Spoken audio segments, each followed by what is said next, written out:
بسم اللہ الرحمن الرحیم الحمد للہ رب العالمین والصلاة والسلام علی سید الانبیاء والمرسلین وعلی آلہ وصحبہ اجمعین اما بعد۔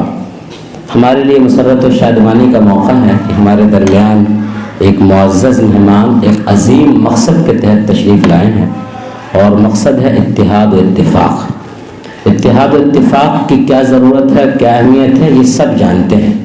بات چیز ایسی ہے جو جانتے سب ہیں، ماننے کے لیے جلدی تیار نہیں ہوتے ہیں۔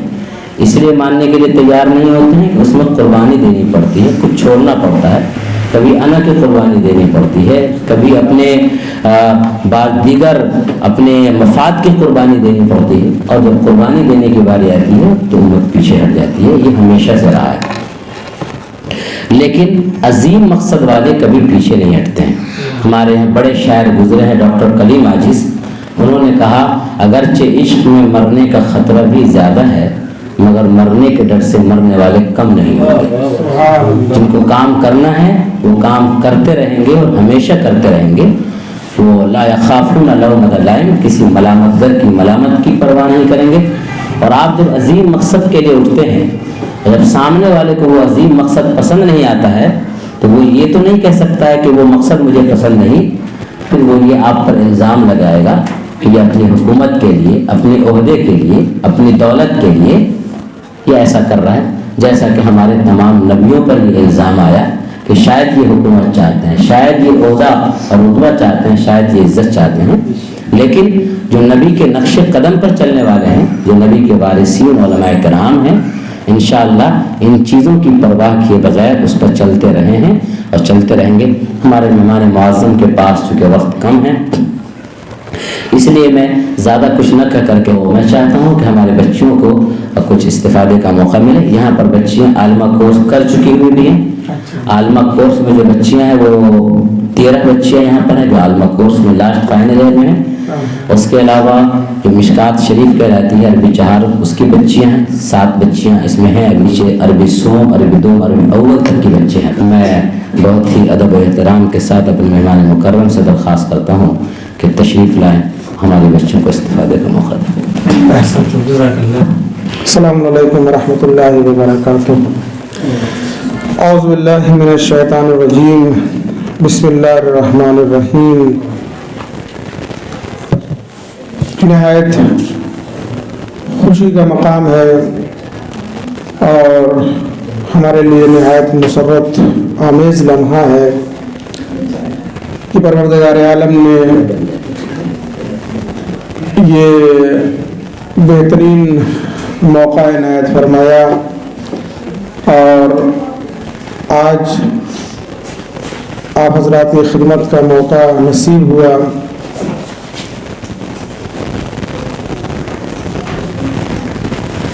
ہمارے بزرگوار حضرت مولانا آفتاب عالم صاحب کے ہم بے حد تہ دل سے شکر گزار ہیں کہ انہوں نے آج کے اس پروگرام کے انعقاد کے سلسلے میں زحمت فرمائی، اور آج ابھی مدرسے میں بیٹھ کے آپ کی جو کارکردگی اور فعالیت اتنے محدود امکانات میں اتنے عظیم کارنامے جو انجام دے رہے ہیں، واقعاً لائق اعداد و تحسین ہے۔ پروردگار عالم کی بارگاہ میں ہم یہی دعا کرتے ہیں خداوند متعال ایسے بزرگوں کا سایہ ہمارے سروں کے اوپر باقی و دائم رہے، اور ان کی توفیقات میں پروردگار عالم مزید اضافہ فرمائے۔ دیکھیے، آپ نے جو قدم اٹھایا ہے اللہ کی رضا کے لیے اور دین مبین اسلام کی تبلیغ اور ترویج کے لیے، یہ نہایت عظیم اور بہت بڑا قدم ہے، اور یہ ایک توفیق الہی ہے جو آپ کے شامل حال ہوئی ہے۔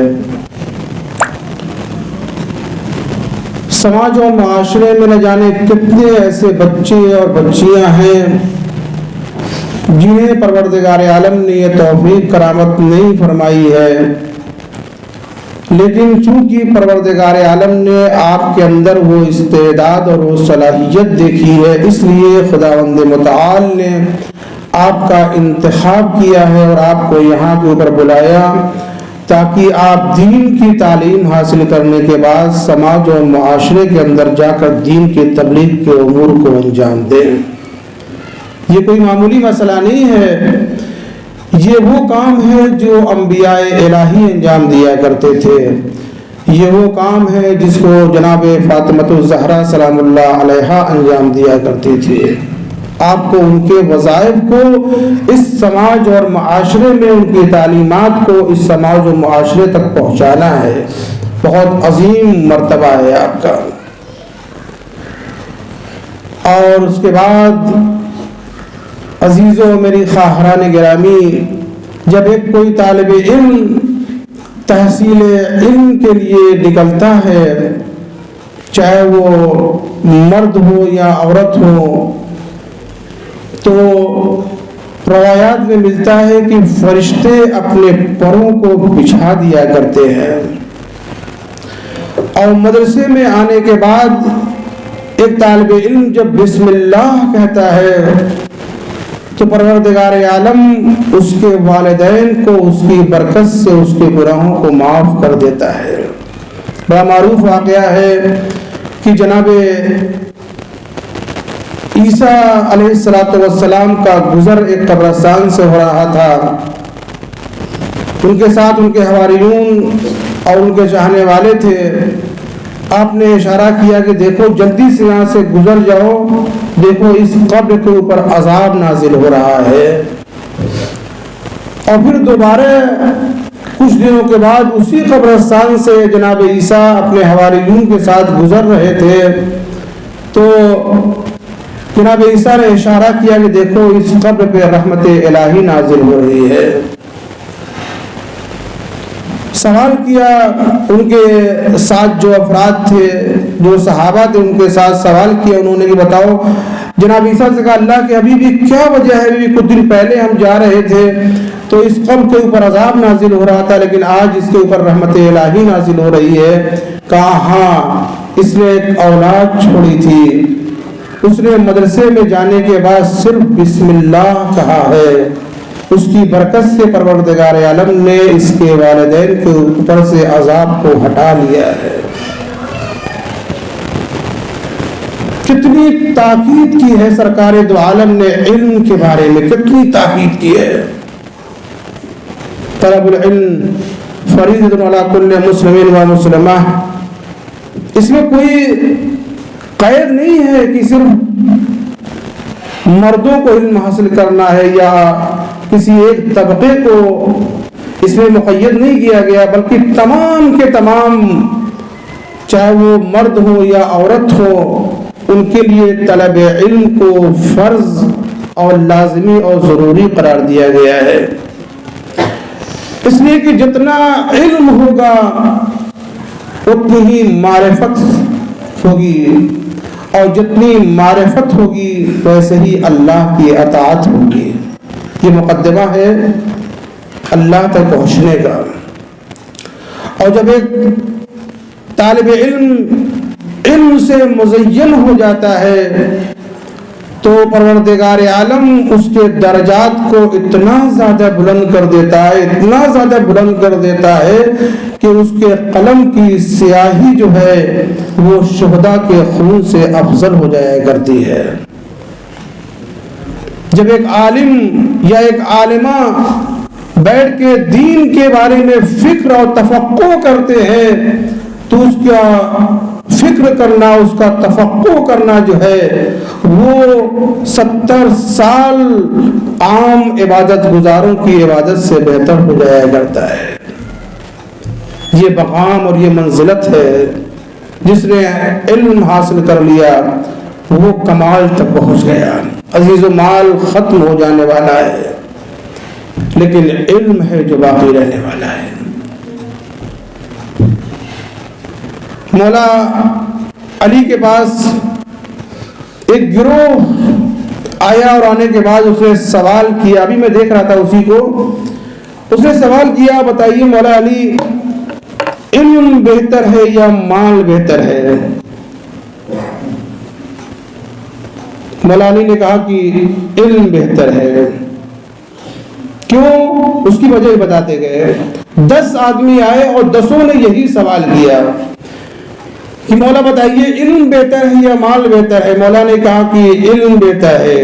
کہا کیوں؟ کہا اس لیے کہ علم جو ہے وہ انبیاء الہی کی وراثت ہے، اور مال جو ہے وہ قارون و حامان و شداد کی وراثت ہے۔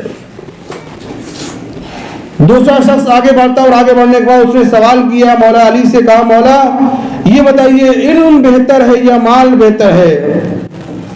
مولا نے کہا کہ علم بہتر ہے، اس لیے کہ مال کی حفاظت ہمیں خود کرنی پڑتی ہے۔ توجہ کیجیے گا خاران گرامی، اگر ہمارے پاس کچھ مال ہے تو ہمیں اس کی حفاظت کرنی پڑتی ہے، لیکن علم اس شے کا نام ہے کہ علم خود انسان کی حفاظت کرتا ہے۔ اگر ہمارے پاس علم ہے تو وہ علم خود ہماری حفاظت کرے گا۔